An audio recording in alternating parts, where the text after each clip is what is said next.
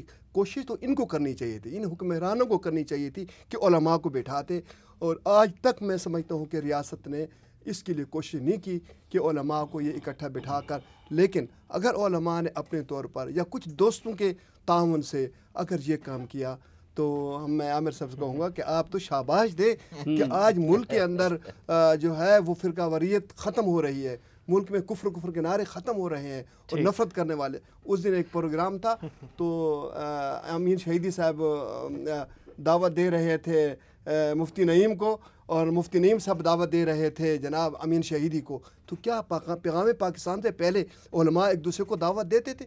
پیغام پاکستان سے پہلے تو ایک دوسرے کو کافر کہتے تھے, اور آج اپنے مدرسوں کے اندر آنے کی ایک دوسرے کو دعوت دے رہے ہیں. تو میرے خیال میں تھوڑے وقت کے اندر بڑا کام ہوا ہے. یہ کیسے ہو جاتا ہے؟ یہ یعنی ہم تو ایک ہی قرآن ہے, ایک ہی سنت ہے, اس میں تو کوئی تبدیلی نہیں آتی. یہ کیسے کہ ایک دن وہ لوگ اس کی یہ تشریح کرتے کہ اس کو کافر قرار دیتے ہیں, دوسرے دن کچھ طرف سے یہ کوشش ہو جاتی ہے تو ایک دوسرے کو مسلمان قرار دیتے ہیں, ایک دن کہتے ہیں کہ جہاد فرض ہے, دوسرے یہ دین بدل جاتا ہے. نعوذ باللہ, یہ کیا چکر ہے؟ دیکھیں جی, دین نہیں بدلتا, یہ اختلافات آج کے نہیں ہیں, یہ فرقے بہت پہلے کے ہیں. یہ تو میرے خیال میں آپ ان سے یہ سوال کرتے جو پیچھے سے جو ہے وہ اس سے چلے آ رہے ہیں. ہم تو اب اس کی فرقہ واریت کو کم کرنے کا سوال ہم سے کریں, اور ہم الحمدللہ ہم اس کو کم کرنے میں کافی حد تک کامیاب ہو گئے. اچھا عامر رانا صاحب, اتنا بڑا کارنامہ تھا, اس کے اتنے مثبت نتائج آ رہے ہیں, آپ جیسے لوگ بھی اب بجائے اس کو اپریشیٹ کریں, اس میں کیڑے نکال رہے ہیں. ہم نے تو اپریشیٹ کیا, اور ہم نے کافی انتظار کے بعد دیکھا کہ اس کے اندر کیا مسائل ہیں. میرا مولانا سب جانتے ہیں کہ یہ محرک کیا تھا سارا. اگر کوئی تبدیلی آئی ہے تو بڑی خوش آئند ہے, اگر کوئی آئی ہے, لیکن ہمیں پتہ ہے کہ بہت سارے بڑے مدارس کے ویب سائٹ کے اوپر ابھی بھی تکفیر کے بھی فتوے موجود ہیں, اپنی جگہ کے اوپر ہیں. ابھی تبدیلی کا 70 سال کا وہ تو نہیں, دیکھیے اس میں ہیٹ اسپیچ کے اوپر بھی کاروائیاں کی ہیں حکومت نے, وہ اس پیغام پاکستان کا اس کے ساتھ کوئی ایسا تعلق نہیں ہے. لیکن جو میں اگر جان کے مان پاؤں تو صرف ایک بات عرض کرنا چاہتا ہوں کہ یہ ایک جن اداروں نے یہاں پہ پورا عسکریت پسندی کسی بھی مقصد کے تحت سرپرستی کی تھی یا ان کے لیے راہ ہموار کی تھی, یہ انہی کی طرف سے ایک کاوش تھی کہ اب انہی کو لوگوں کو سامنے لا کے اور ایک متبادل بیانیہ دیا جائے. ابھی بھی اونرشپ ان کی ہے. اگر آپ دیکھیے تو یہ تو اور بھی اچھی بات نہیں ہے کہ جو لوگ وہ کام کر رہے تھے اس کو ریورس کر رہے ہیں. نہیں بالکل, ہم میں اور آپ تو نہیں کر سکتے تھے نا, بالکل اس کو اپریشیٹ کرنا چاہیے, لیکن اس کے اندر کئی مسائل ہیں. اس کے اندر وہ یہی کام کر رہے تھے. دیکھیے میں آج دعوے سے کہتا ہوں اسلام آباد کے آپ 20 مدارس میں جائیے, وہاں سے صرف 5 طالب علم لیجئے, ان سے پوچھئے پیغام پاکستان کیا ہے. اور پھر میں یہ دعوے سے کہہ رہا ہوں کیونکہ ہم علماء کرام کے ساتھ ہمارے نشستیں رابطے رہتے ہیں, حکومتوں کا کام تھا نا کہ اس آپ کی ابلاغ 50 علماء کرام کو اکٹھا کیجئے اور ان سے پوچھئے کہ انہوں نے آج تک پیغام پاکستان پڑھا کیا ہے. انہیں یہی پوچھ لیا جائے کہ اس کی کنٹینٹ لسٹ کیا ہے. نہیں, وہ تو پھر حکومتوں کا, میرا اور آپ کا کام تھا نا کہ ہم لوگوں تک اس کی ابلاغ کراتے. دیکھیے اس طرح تو کہنے میں تو آپ 10 لاکھ بھی کہہ سکتے ہیں کہ انہوں نے اس کو سائن کی ہے, کہنے میں تو نہیں. کا مسئلہ ہے نا, دیکھیے میں مثلا جدید تعلیم کے ادارے ہیں, آپ کو معلوم ہے کہ ہمارے ہاں جو تنظیمیں رہیں دہشت گردی میں ملوث, ان کو زیادہ ریکروٹمنٹ جدید تعلیمی اداروں سے ہوئی. ان کو جو لوگ ملے وہ یونیورسٹیوں سے ملے, آپ کو معلوم ہے سارے اعداد و شمار ہمارے سامنے ہیں. اس نظام تعلیم کو تبدیل ہونا چاہیے تھا, اس انوائرمنٹ کو تبدیل ہونا چاہیے تھا. یہ کام حکومت کے کرنے کا تھا جس کے پاس تعلیم کا شعبہ ہے, خاص طور پہ صوبائی حکومتوں کے بارے میں. میں یہی کہنا چاہ رہا ہوں کہ یہ وہ بارش تھی جس کے بعد جو رویدگی زمین میں پیدا ہونی چاہیے تھی وہ نہیں ہوئی.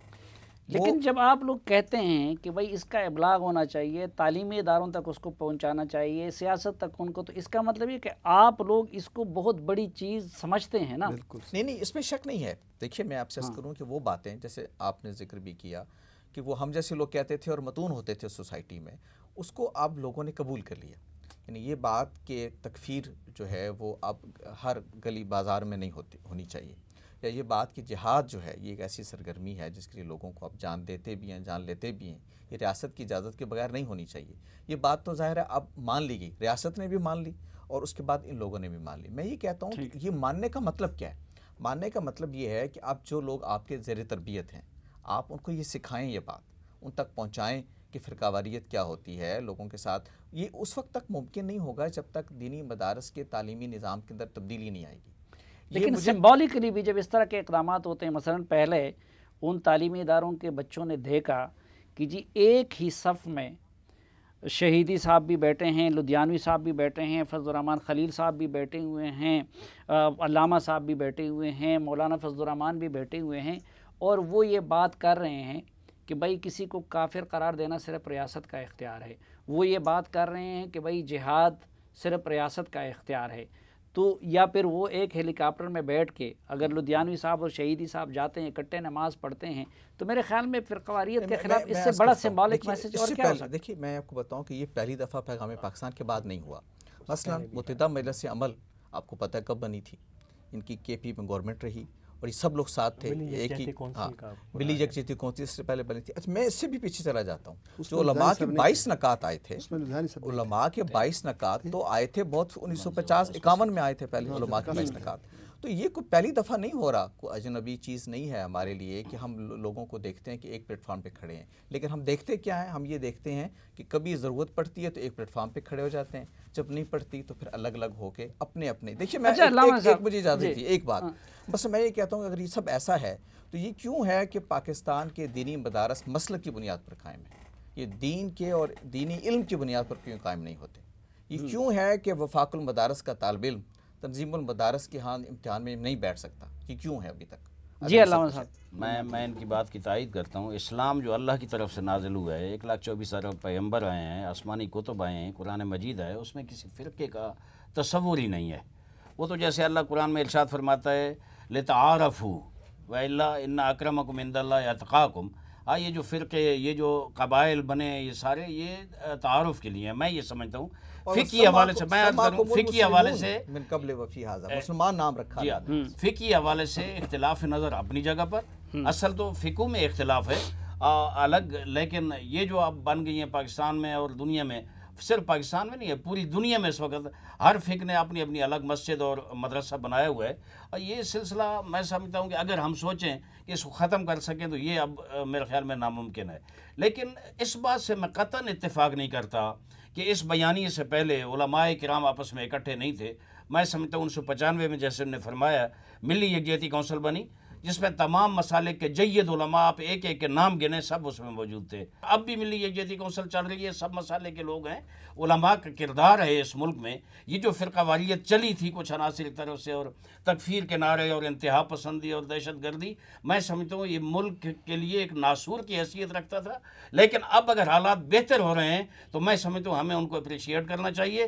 لیکن یہ بھی ریاست کی ذمہ داری ہے کہ جن لوگوں نے ملک کے حالات خراب کیے، دہشت گردی میں ہزاروں جانیں ضائع ہوئیں، 100 لاشیں اکٹھی پڑی تھیں، بسوں سے اتار کر لوگ کو مارا گیا اور قتل عام کیا گیا. میں سمجھتا ہوں ان مجرموں کے ساتھ کیا سلوک ہو یہ بھی قوم کو بتانا چاہیے. لیکن علامہ صاحب یہی چیز ہے کہ کچھ لوگ اعتراض یہ کرتے ہیں کہ یہ تو میر کی سادگی ہے کہ جن لوگوں نے وہی کام کروائے تھے، فرقہ واریت پھیلائی تھی، جہاد کے نام پہ اور قتال کے نام پہ گلے کٹوائے تھے اور باقی لوگوں کو اس کام پہ مجبور کیا، GTP کے لوگ تھے یا سب کچھ بھی تھے. لوگ کہتے ہیں کہ وہی لوگ تھے جو ایوان صدر میں بیٹھے ہوئے تھے جنہوں نے ان لوگوں کو ان چیزوں کی ترغیب دیتی. تو جو آپ کہہ رہے تو لوگ کہتے ہیں کہ بھائی ان کو تو سزا ملنی چاہیے تھی، اب آپ ان کو انعام و اکرام سے نواز رہے ہیں. میں سمجھتا ہوں یہ ریاست کی ذمہ داری ہے، یہ عدلیہ کی ذمہ داری ہے، یہ حکومتوں کی ذمہ داری ہے، اس پہ جانا چاہیے. اس پاکستان میں کوئی مجرم بغیر سزا کے نہیں ہونا چاہیے.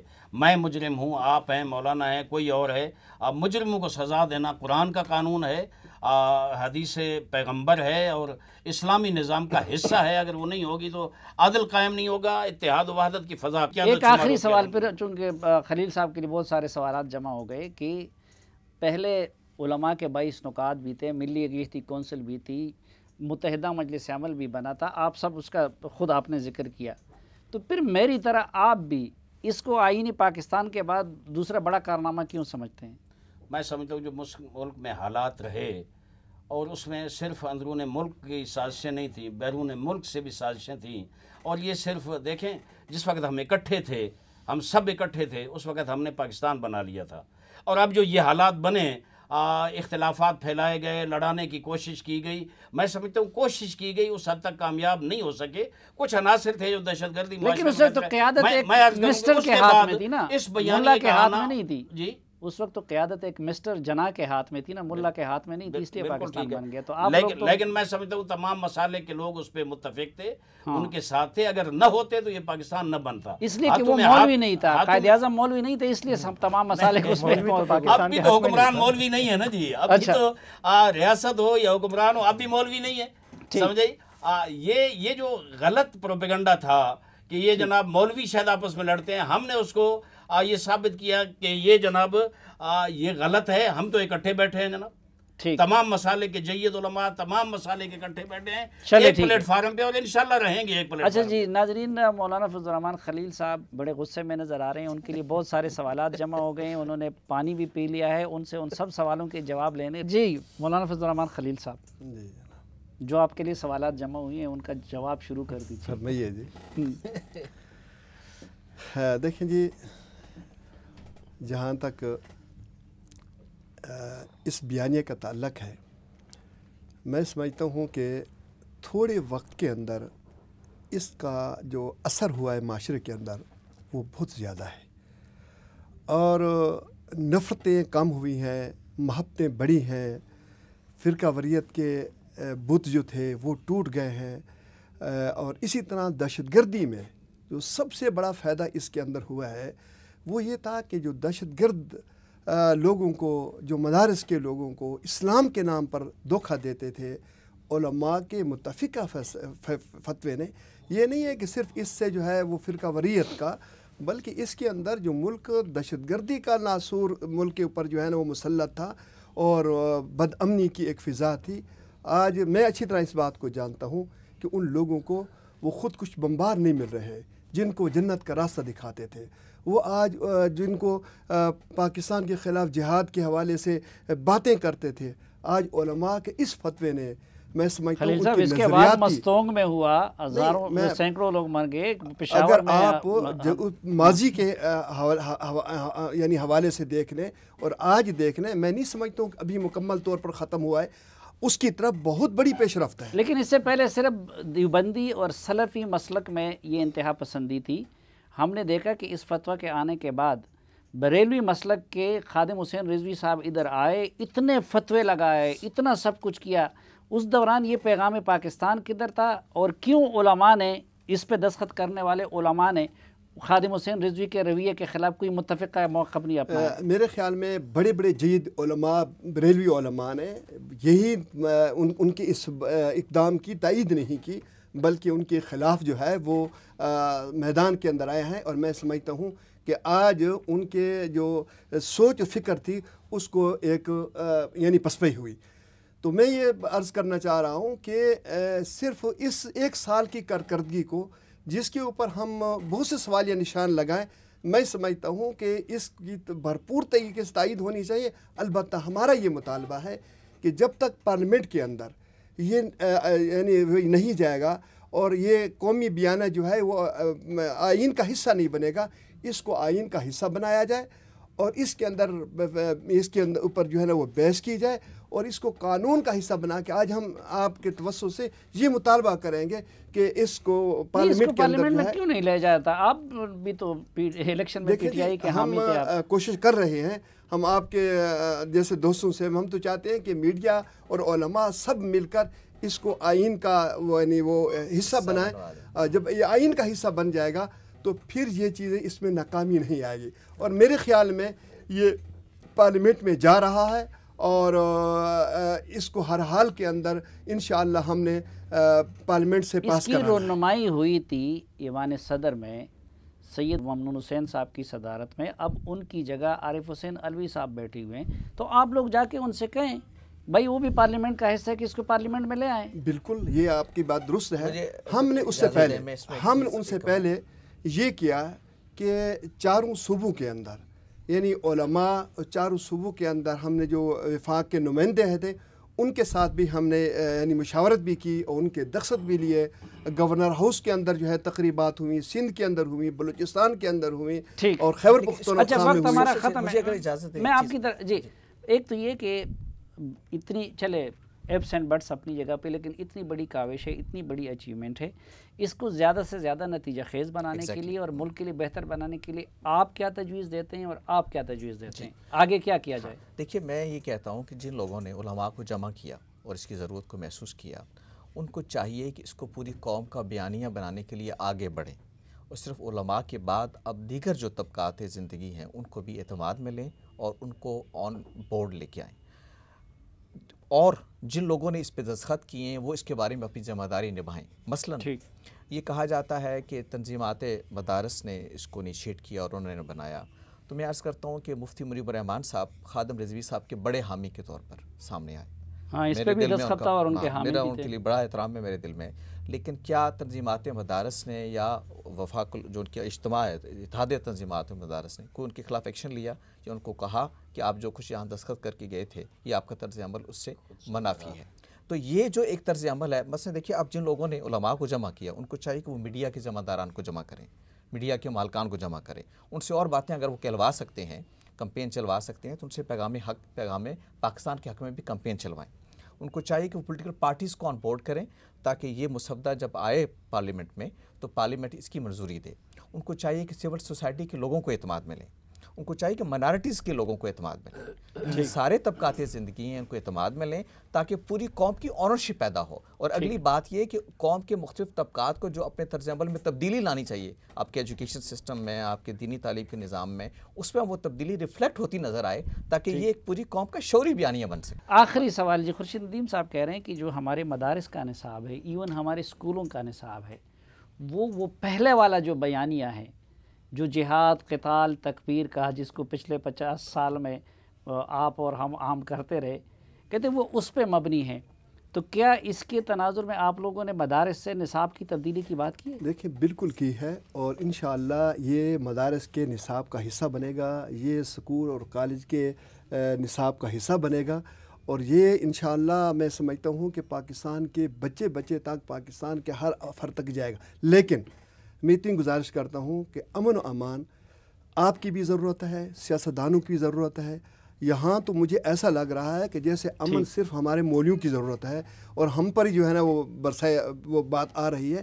اگر واقعتاً علماء نے ایک اچھا کام کیا ہے تو میں سمجھتا ہوں کہ میڈیا نے ہمارا ساتھ نہیں دیا، اور ہمارے سیاستدانوں نے، ایسی بات بھی نہیں ہے کہ کسی کو نہیں پتہ چلا ہے کہ چپکے سے، تقریباً ہمارے ملک کے تمام بڑے بڑے سیاستدانوں کو پتہ ہے۔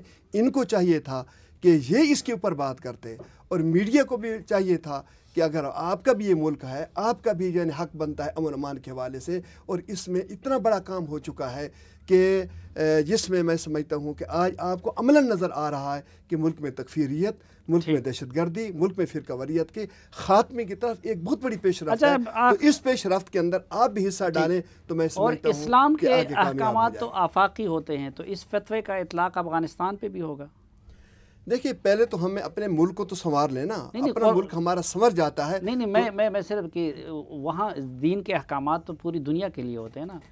اگر پوری دنیا کے لیے ہوتے ہیں تو ہم ان کے چاند دیکھتے ہیں تو ہم اس کے ساتھ عید نہیں کرتے، اپنی ریاست تو کو کہے نا، تو کم از کم پاکستان تو افغانستان کے اندر جو امن امان کے حوالے سے بات چیت ہے، ہم اسی طرح افغانستان کے امن کو دیکھتے ہیں جس طرح پاکستان کا امن ہے۔ دنیا بھر کے امن کو ہم یہ نہیں کہ پاکستان میں تو تخریب کاری، دہشت گردی نہ ہو اور افغانستان کے اندر ہو، افغانستان کا بھائی بھی وہ ہمارا بھائی ہے، وہاں کا پختون بھی ہمارا بھائی ہے۔ جس طرح پاکستان میں جہاد اور قتال ریاست کا حق ہے، اسی طرح افغانستان میں بھی جہاد اور قتال ریاست کا حق ہے۔ دیکھیے اس میں تو کوئی شک نہیں ہے، لیکن وہاں کے علماء، یہاں بھی جو فتویٰ دیا ہے علماء نے دیا ہے، یہ نہیں ہے کہ ریاست نے فتویٰ دیا ہے۔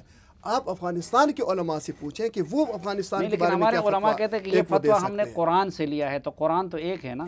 دیکھیے قرآن تو ایک ہے، اس میں تو دو رائے نہیں ہے، لیکن افغانستان کے علماء اپنے حالات کے حوالے سے اور فتوے کے اعتبار سے ان کے جو علماء وہ کیا کہتے ہیں، اس کو بہت بڑی اہمیت حاصل ہے۔ اگر افغانستان کے علماء اپنے ملک کے حوالے سے میں سمجھتا ہوں جو رائے رکھتے ہیں، ہمیں ان کی بھرپور تائید کرنی چاہیے۔ ہماری رائے یہ نہیں ہوگی کہ افغانستان کے علماء تو افغانستان میں ایک فتویٰ دیں اور ہم اس کے خلاف فتویٰ دیں گے، نہیں، افغانستان کے علماء کو جو فتویٰ ہے ہم اس کی بھرپور تائید کرنے کے لیے تیار ہیں، کیونکہ افغانستان کے علماء متفقہ طور پر فتویٰ جو ہے وہ عالمی نہیں بلکہ مقامی نوعیت کا بھی ہو سکتا ہے۔ ابھی جو فتویٰ ہے یہ ہمارے اپنے ملک کے معروضی حالات اور ملک کے حالات کے حوالے سے ہے اور ہمیں اس کو پیغام پاکستان اچھا، اور اس وقت اس کا نام پیغام دنیا نہیں ہے، پیغام پاکستان۔ اچھا، یہ تو نہیں ہوگا کہ جس طرح ابھی 30-40 سال وہ کام کرنے کے بعد اب ہمارے لیے یہ فتویٰ آ گیا کہ خدا نہ خواستہ کچھ سالوں بعد جو ہے پھر فتویٰ آ جائے کہ نہیں اب وہ ساری چیزیں پھر جائز ہو گئی؟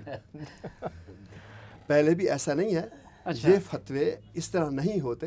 علماء اپنی دین کی روشنی کے اندر ابھی یہ جو فتویٰ آیا ہے کہ پاکستان کے خلاف، پاکستان ایک اسلامی ریاست ہے، پاکستان کے اندر جو ہے یہ خودکش حملے، پاکستان کے خلاف فرقہ واریت، پاکستان کے خلاف یہ کفر کے نعرے، یہ غیر آئینی، غیر قانونی، اس میں کسی کو اجازت نہیں ہے۔ تو میرا خیال ہے فتوے اس طرح کے روزانہ نہیں بدلا کرتے، پہلے بھی نہیں بدلے اور ابھی بھی جو ہے وہ انشاءاللہ تبدیلی تو آتی رہتی ہے نا۔ تو میں نے کہا بہت شکریہ مولانا فضل دین ہے، تو اس میں احکام ثانوی بھی ہوتے ہیں، معروضی حالات کو دیکھ کر اس میں بھی یہ اسلام اجازت دیتا ہے۔ مولانا فضل الرحمان خلیل صاحب، علامہ عارف حسین واحدی صاحب، جناب عامر رانا صاحب اور خورشید احمد ندیم صاحب، ہمیں وقت دینے کا بہت شکریہ۔ ناظرین، اس دعا کے ساتھ کہ پاکستان امن کا، خوشحالی کا اور رواداری کا گہوارہ بنے، آج کے اس جرگے سے اجازت چاہتا ہوں۔ اللہ حافظ۔